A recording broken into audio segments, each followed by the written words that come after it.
This ain't the Holiday Inn, pal. I'm moving. So our stormtrooper is becoming famous. When people show up at the office now, they want to take pictures with it, so that they can prove they were here, which is pretty cool.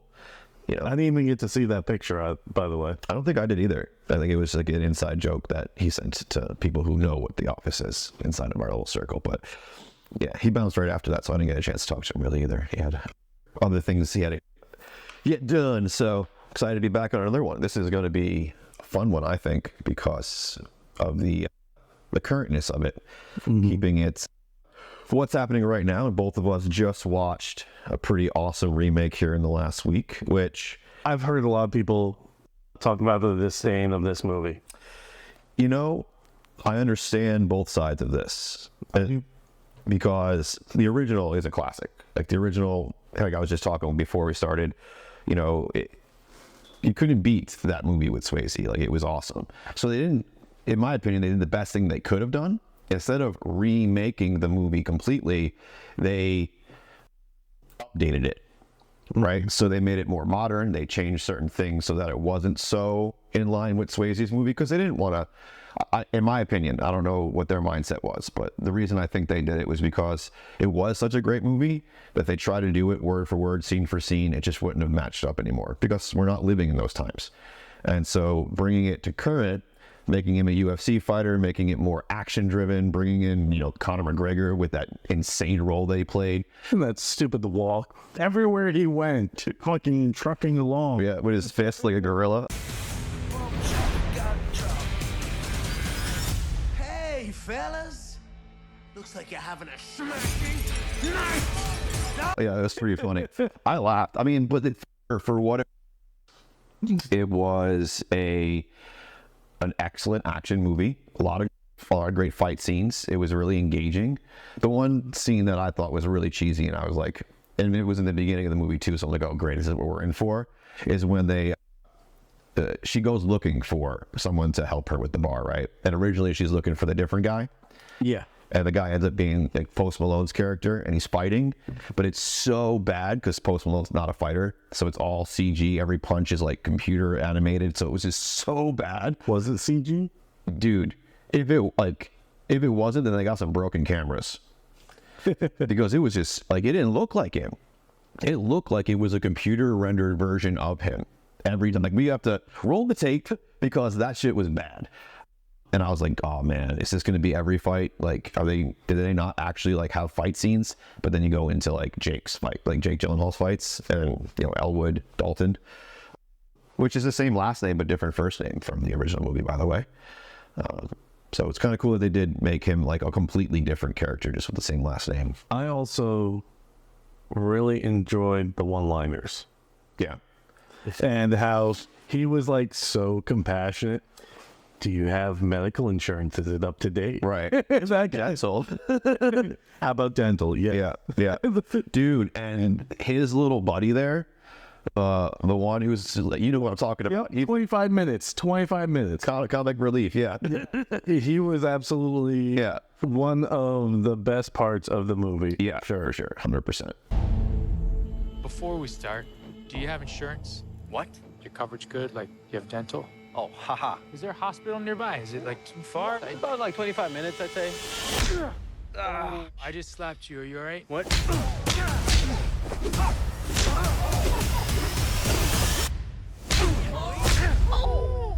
Yeah, there was, you know, outlandish, unrealistic things going on, but at the same time, it was for your entertainment. Like, listen, in modern days, if movies, all the Fast and Furiouses and all the Mission Impossibles can make money and be entertaining and be worthwhile, then so can the new Roadhouse, because it's just action. It's ready for you.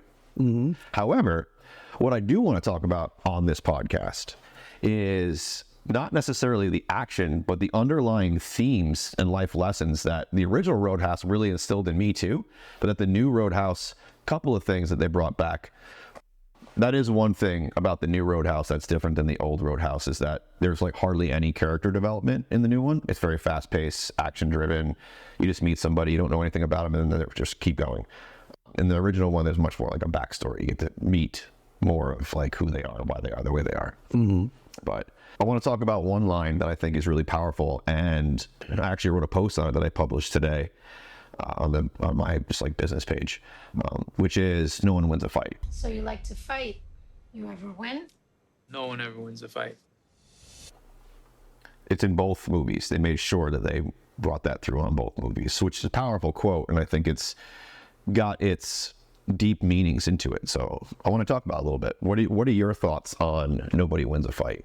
Well, if you have to get to the fight portion, then you are going to be extremely vulnerable to take damage. And the moment you get into a fight, you're going to be taking damage, period. Well, so by that aspect, mentally and physically, you lose. Yeah. No, I think that's powerful. You know, so many people, especially like when I was growing up, where I grew up, you know, if someone comes at you, there is no like back down. There is just like, it's just engage. And it's just like this endless cycle of like fighting for no reason. It gets people like nowhere. Really, it's just like a pride thing. Like you become a little bit bigger of a fish in a very small pond, right? But then I started looking at it from a different aspect, like you just mentioned, where, you know, if you need to engage and there's no other way, or your family's in trouble, I get it. Yo, go do what you got to do. But for the most part, in most situations, you can really choose peace over pride and just, you know, disengage with the situation, not bringing it to a level of violence, because like the quote says, nobody wins, because even if you were to be able to walk away and say you were the one who took less damage, you still took damage. And even if you walked up to that fight and you knocked that dude out in one hit, one, you could hurt your hand, but that's just, you know, 1 point. Two, in today's society, there is no punching someone and getting away with it anymore. Everyone's got cameras. Everyone's got a lawsuit coming. Everyone's got like witnesses, even if they weren't there. Like, it's crazy what will happen to you today. And so I just think that it's a really powerful piece of that movie that, like, I'm really happy they brought through. You know, he's sitting there in the hospital, beat up, because he just beat up a bunch of dudes, got stabs, you know, things are happening.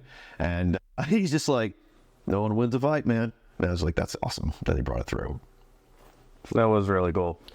One of my favorite parts about the whole character, his character, was how he was so lost in the beginning. And as veterans, we can relate to that aspect of feeling lost and without a purpose. He was literally just going through the motions, doing his best just to survive. And it even got so bad that he just literally went to the train tracks and just stopped on it. That was a powerful scene too. And he was like, nope. And he's like, oh shit. And then the universe let him live. So he was like, okay, maybe not. That is one thing that's different from the first movie to the second movie. So, you know, Patrick Swayze's character was, by the time you meet him, like, he's cool, calm, composed. He's got his life figured out. He has a mentor, someone who's like trained him to be that way, which is the Sam Elliott character, who isn't at all featured or even represented in the new movie, like completely removed that character. So he's a little bit different, but I do love that part of him, because you do find, like, he knows that there's a demon inside of him. Like, he knows there's a darkness, and he's just trying to find a way to be in a world where he doesn't have to let that thing out and be at peace. And he's just trying to find his way. And yeah. How do you relate to that as a combat veteran? I can't speak to that because I don't have that. I think everyone has it. I just think few people on the earth have ever had to unleash it, right? To actually use it in a situation where it was like a life or death. And by no means do I think like I am nowhere near as extreme or as badass or deadly as the, you know, the characters represented in this movie. But I do understand what it's like to, you know, be trained, deployed, and then thrown back into the real world. Like, I do know what that feels like. And to have basically this time and period in your life where you're honing your senses, you're heightening your strength, your endurance, your body, you're getting ready for this thing, and then you engage with it, you unleash it, you get to experience it, and then you have to try and keep that thing under wraps for the rest of your life. Right? So I do relate to that piece. And it's always in there, right? That's one of the things that I think I learned working with Todd more than anything is everyone has a shadow and a light, like I said when we first started. But being able to like love both sides of you is a really hard thing to do. And loving the darkness for what it is.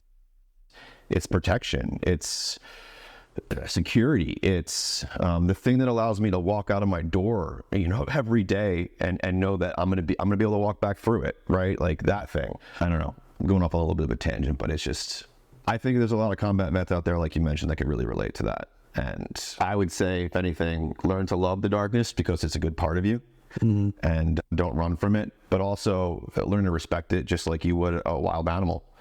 A tiger could rip you to fucking shreds, but it doesn't mean you need to fear it. Just respect the fact that it can do that thing, and hopefully never have to unleash it. I think of like that whole white girl meme where goes up to like the wildcat, ooh, kitty. Right? Get a selfie with this crocodile. A duck face. Oh shit. Pretty much. He got the kiss you weren't expecting. Yeah, dude.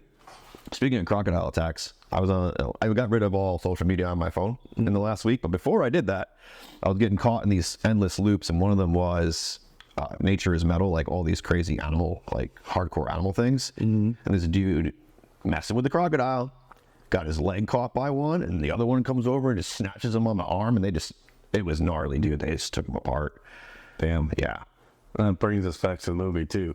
The crocodile. What a cool part. Like, you knew they were hinting at it from the start, so I knew something was going to happen with it, right? Because there's no reason to bring things up like that in the movie and waste airtime if it's not going to be relevant. Yep. Chekhov's gun. Yeah. Which I always forget the name of it. You bring it up, I'm like, what are you talking about? I'm like, oh, I know what that is. I talk about it all the time. What was your take on the croc? I thought it was interesting, but unnecessary. Yeah.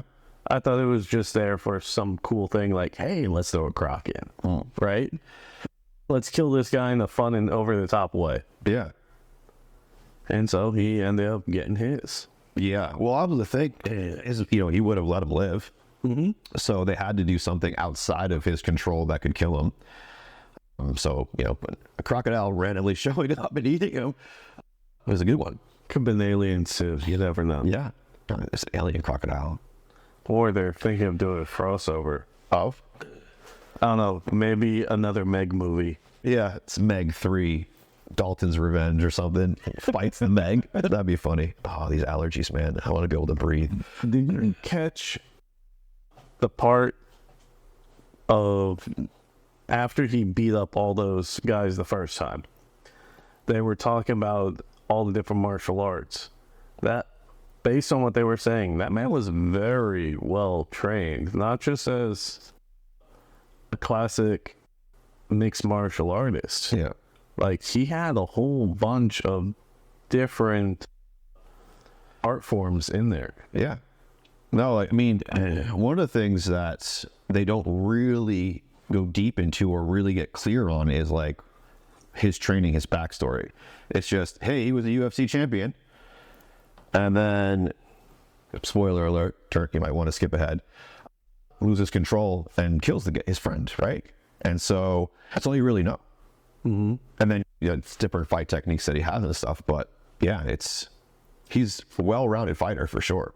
There was a lot of unanswered questions in there for me, though. Yeah. I did want to know more about the backstory, how he got to where he was just showing up in these little closed-door, bare-knuckle fights. Yeah. I want to know how he got to that point. Well, in my mind, I made some connections that probably, I don't know, maybe most of the population didn't, and maybe they're not even correct. But for me, if someone were to be a world-renowned fighter who is like top of the game, but is no longer allowed to fight in conventional realms because of an action he has done, the natural downfall of that would be fighting illegally bare knuckle. Yeah. Right? And so to make purses and make money.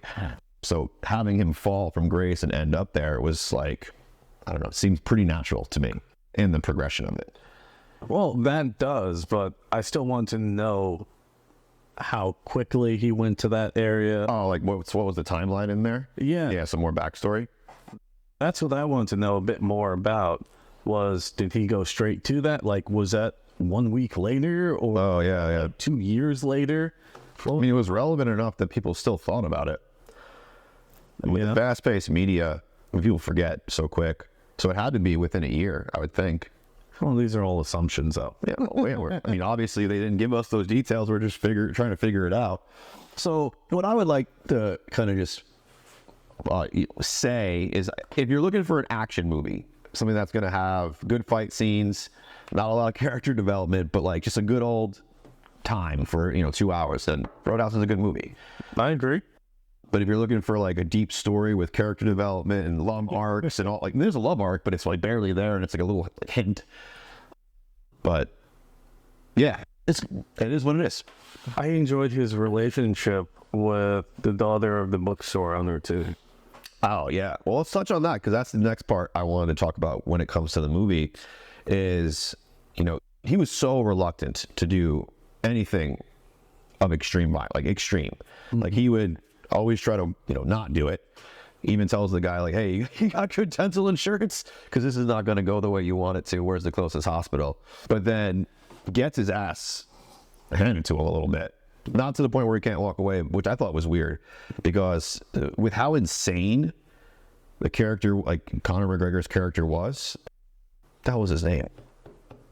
He wore it on his freaking necklace. Knox. Nah, you're right.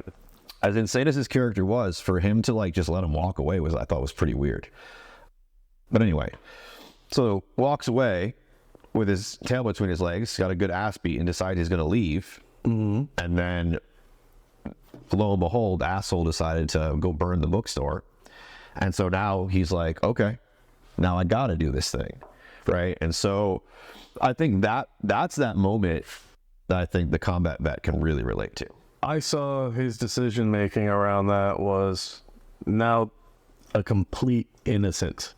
The whole idea of having a child in a movie, right? Yeah. Is the innocent. They're always the innocent. Except for horror movies, and then they're the creepy fucking demon thing. But yes, that's why it's so creepy, because they're supposed to be innocent. We're supposed to want to care and protect them, but they're terrifying. So we're like, I don't know what to do. I'm supposed to be near you. Small tangent. One of the people that I play Call of Duty with, her child is laughing and giggling in the background, and it just makes me think of like The Shining or something like that. And it's just, I know it's innocent, it's just a little kid playing, but when you're playing a violent video game and you have a little child laughing that joyously while people are dying in front of you in the game, it is really eerie. I can only imagine. I'm totally going to send this clip to her. No, I mean, Children of the Corn, The Shining, creepy, like Pet Cemetery. Creepy kids have been creepy for a minute. Definitely works. So with Roadhouse, though, I think you touched on something like really powerful, and I think something that a lot of people can relate. And I think maybe even the combat vet, because most soldiers don't fight because they want to fight. They fight because they want to protect innocence. They want to protect freedom. They want to protect their brother and sister to the right and left. And so that, to me, was why, in my mind, I'm like, okay, I get why that switch just went off. Right? He's like, okay, I could take the beatings all day. You want to punish me, you want to bring me into the ground, I can handle it. But the minute you try to take that and bring it onto somebody else, and then even, I think there was a level of like, you did that because of me, and so now you need to pay. And the switch just goes off for him. And then from that point on in the movie, he's just like, I mean, unstop. She was nothing but kind. She was literally the personification of innocence, and had that whole dreamer. Yeah, she was a dreamer, yeah. So the whole thing with that tree on the bridge, the book that they wrote. And I didn't get that part. Did you get the tree on the bridge? What do you mean? I'd have to rewatch the beginning of the movie. Was there an actual tree on the bridge? Yes. Okay. They even showed it towards the end too. Okay, I must have like tuned it out. I'm gonna rewatch. It was like this big flourishing tree. Okay. That was really cool.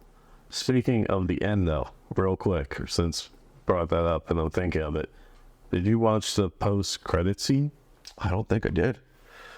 Because we watched it, and then my wife was like, okay, now I got to watch the original because I have no idea. Like, you were quoting things and talking about things, and like, I got to go see it now. So she went and watched that right away.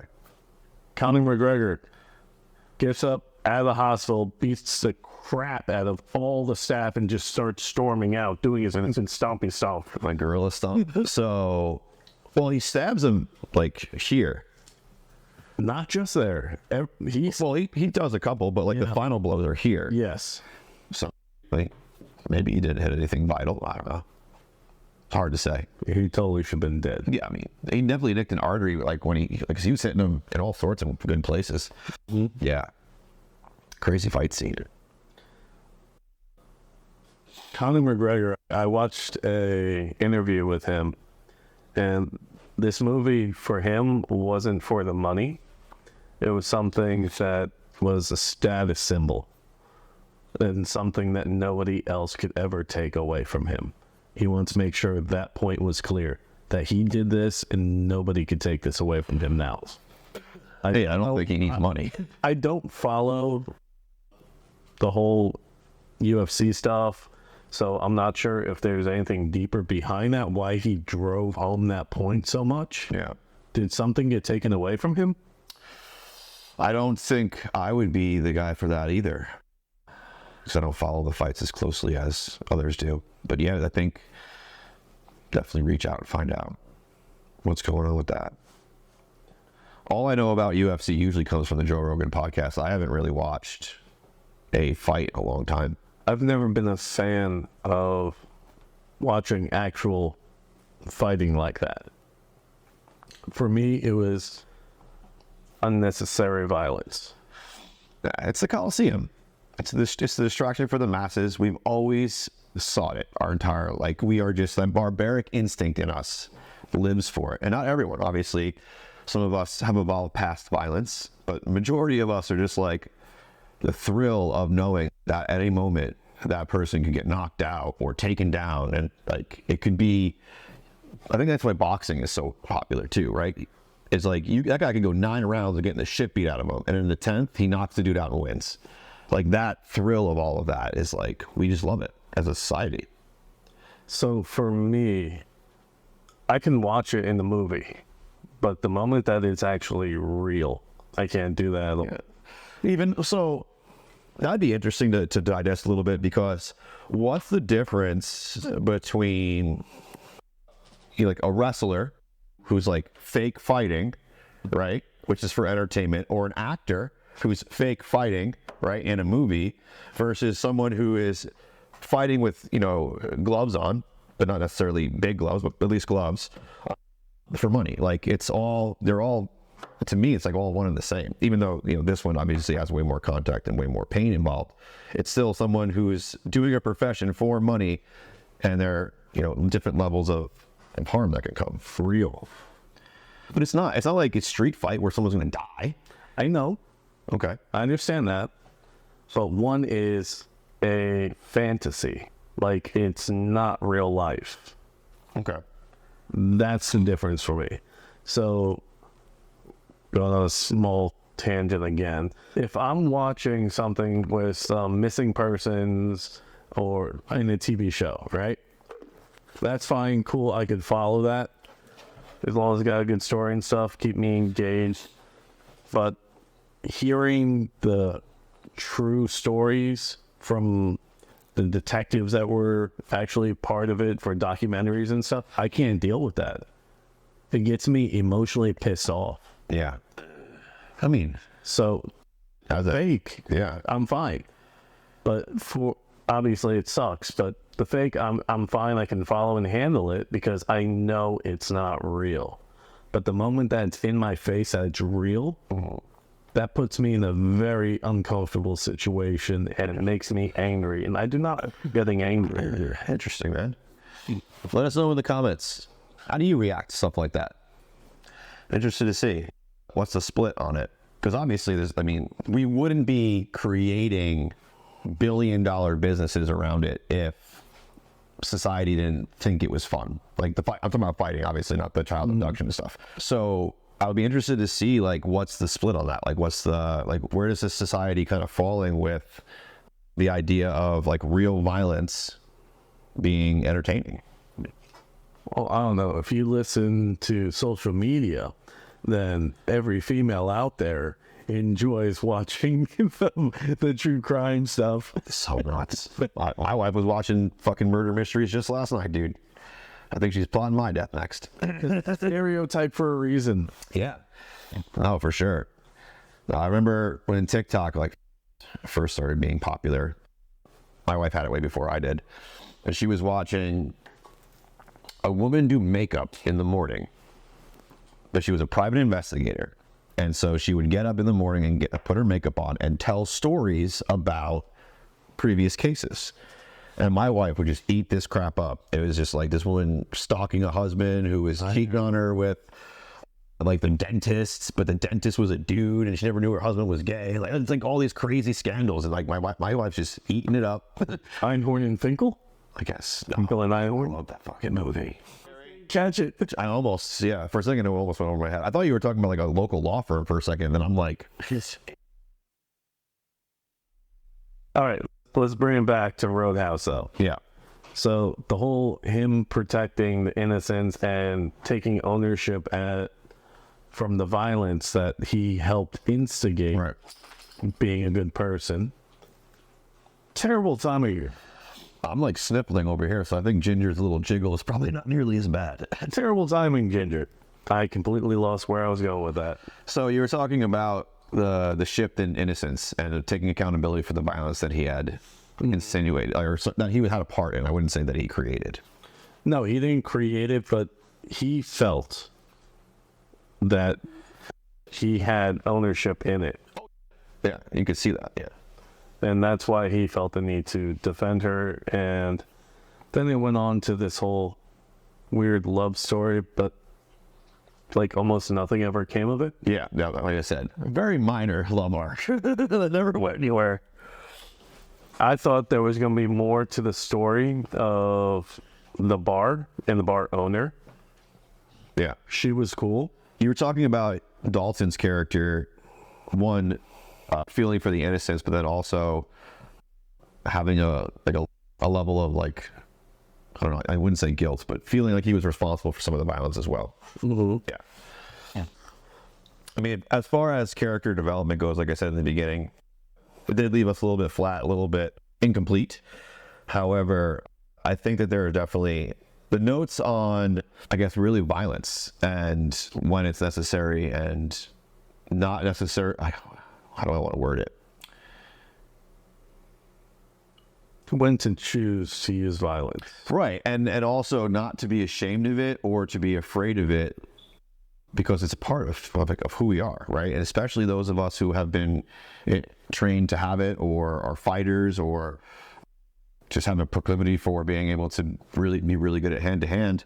I think that's something that we shouldn't really shun away from. I think Jordan Peterson says it best, and I don't know if I can remember it exactly, but he said that it is not a strong man who does not know violence, but it is a strong man who knows violence but chooses when to use it, right? To choose not to use it. Mm-hmm.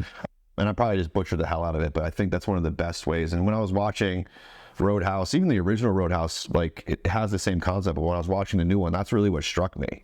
Is like, this man could kill anyone in a minute, but he understands that, he respects that, he wants to just live his life. He's already lost control once, he's trying to figure out his path, and then it just gets pushed and pushed to the point where eventually he's just like, all right, I'll embrace it. I can only just see it though as surface level for the violence. I think that's a metaphor for any kind of shame that people have for their natural nature, who they are as an individual, that they don't need to hide what they're good at. Ooh, yeah. I like that. I like that. Well, so be who you are. Be unapologetically you. Mm-hmm. Yeah. That's good stuff. That's what I got from the whole shame of the fight part, is I was looking for the metaphor that they could be. Maybe I'm looking a little too deep in a shallow movie. No, I think that's a powerful way to close it out, is that even if, the violence is not your thing, even if you can't relate to having this, let's say, beast inside, then you can relate to the fact that there's a part of you that maybe you felt ashamed of having. Or a passion that you left behind because it wasn't nobody understood it, Yeah. or you weren't able to make a career of it. Yeah. Heck yeah. All right. I'm curious. Do you like the first one, the original, or do you like the remake better? Let's get some fights going. Yeah. Let us know in the comments. Are you Swayze, Team Swayze, or Team Gyllenhaal? We need to know which one was better. I don't think you should take it for which one is better, though. I was just being a dick and instigating something with that. I was helping. I know, but what I'm saying is, if you really want to watch the movie, just treat it as if it's its own thing with the same name. Oh, yeah. They're definitely different movies. So, yeah, 100%. All right, guys. We'll see you in the next one. Peace. A little aggressive around here.